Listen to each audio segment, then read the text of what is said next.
Ayan. Hi guys, yan po sa anak ko, lumpia at saka sabaw. At ito naman sa akin guys, ginataang manok.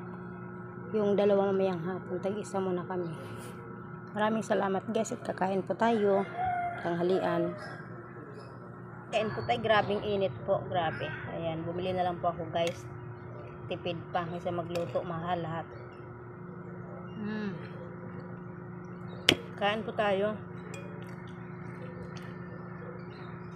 Masarap guys, ginataan na manok. 3 piraso, 60. Pag may adobo, 50 kasi sabi nila yung gata mahal daw. Kaya 60 pag gata. Pag adobo naman 50.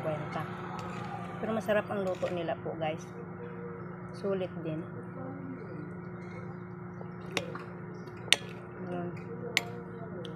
Kain po tayo lahat. Sa ibang bansa, magandang gabi. Kain po tayo ngayon. Tanghalian po.